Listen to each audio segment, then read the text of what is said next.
All right, we're going to use what we learned in the trig functions, the ratios, to solve for sides and angles of right triangles. So first thing we need to do is make sure that we're in degree mode. So you have to go through, all calculations are different. Make sure that you're in degree mode. Most calculators will say DEG at the top, the little TI-30, 32s. The Inspires or others have a different mode button you got to check. So one thing we can do to check is when you do the sine 78 in your calculator, and it's all done differently depending on the calculator. I'm not going to go into that now. But you see the sine of 78 is that number. It should be 0.9781. And we want to round to 4 decimal places. I've already forgotten what it is. 9781. When we're doing calculations, we want our trig functions to 4 decimal places so we can be as accurate as possible without being too ridiculous. All right, so when we're solving, we need to do these steps. Find a focus angle. This is going to be an acute angle, not a right angle. They're going to give you one. If they give you both, pick your favorite one. Label the sides as opposite, adjacent, and hypotenuse so that you know what you're dealing with. And then, number 3, choose a trig ratio based on whatever sides you have. You can't use all of them. And if you can't use all of them, pick your favorite one. Write the trig ratio using the focus angle. Write it out just like what we were doing with our trig ratios and solve for x. Again, make sure that you're in degree mode. So, for example, number 2 here.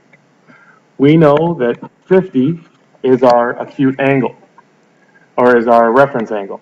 So in relationship to 50, 90 is our opposite angle, and x is our adjacent angle. So what function uses opposite and adjacent? We have tangent. So we're going to use tangent of 50 equals opposite over adjacent, and it's 19 over x. I think the easiest way to do it is to make this a ratio and cross multiply. So we get x times the tangent of 50 equals 19, and to solve for x, we divide by tangent of 50. So 19 divided by tangent of 50, when you put that in your calculator, we get a whole bunch of decimals, and I only want one decimal place. So 15.9 is fine. And we should probably change this to approximately because it is not an exact number. We round it. So pretty straightforward. We set up our trig ratios the same way we did before. Doing number 3, same thing. Our reference angle is 69 here. We could find the other acute angle, but we don't need to. And in relationship to that, we have our hypotenuse, and x would be our adjacent side. So what trig function uses adjacent and hypotenuse? We're talking about let's cosine. Cosine of 69 equals x over 18. Again, I'll change it into a proportion. 18 times the cosine of 69 equals x. And all we have to do is plug that in our calculator. 18 times cosine of 69.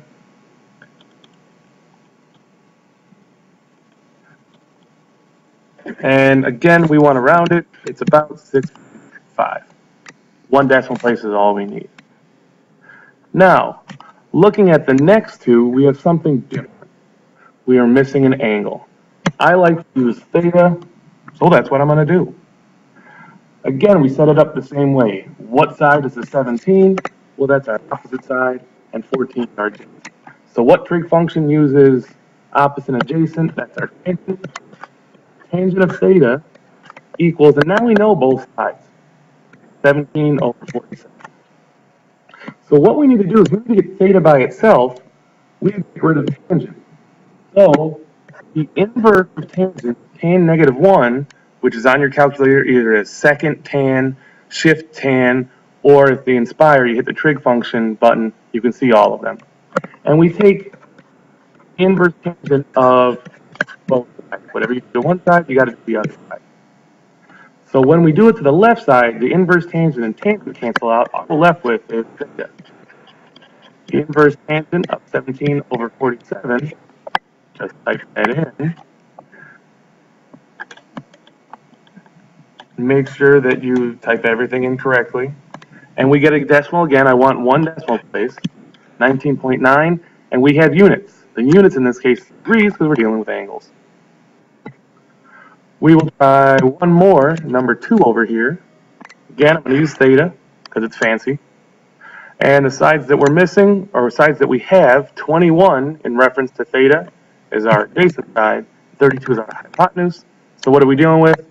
Cosine. Cosine of theta equals 21 over 32. Again, we want to use the inverse cosine on both sides to get theta by itself. So the inverse cosine 21 over 32, you get that theta is about, well, we can round that up to 39.0 degrees. Next thing we're looking at is word problems, the tough part, and we do this. Our angle of elevation is the angle from the horizontal and looking up. Angle of depression is from the horizontal again, going straight across and looking down. So we got to be careful when we use those words in these problems. All right, so we have 2 word problems we're going to tackle. We're measuring the height of a spruce tree in Alaska. We stand 45 feet from the base of the tree. You measure the angle of elevation from a point on the ground to the top of the tree to be 59 degrees. So obviously we need to draw a diagram, and it's a right triangle. So the height is what we're trying to find, and what is at the height of it? I'm going to label that X. The angle of elevation is 59 degrees. Now that's from the horizontal, which is at the bottom here, looking up, so it's that angle, and that's 59 degrees. What other thing do we know? We know that we are standing 45 feet from the bottom of the tree. So again, we set this up just like the other problems. Now that we have a diagram, we have opposite and adjacent of 59.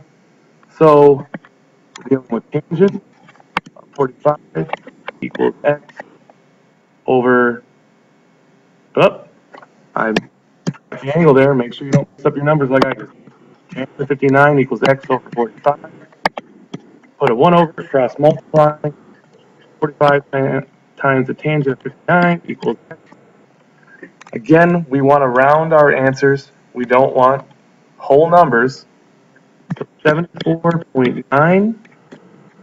But because it's a word problem, we got to answer it with units. Our tree is 74.9 feet. Next one. And last one. Disney Tower Terror Ride in Disney World, Florida is 199 feet tall. Freddy is standing 132 feet from the base of the ride. What is the angle of elevation from the point where Freddy is standing to the top of the tower? So we got Freddy here. He's looking up at the Tower of Terror. So our tower is over here. And again, it's a right angle. We have to have a right angle to do this stuff. So the angle of elevation, again, is this angle, looking up from the horizontal.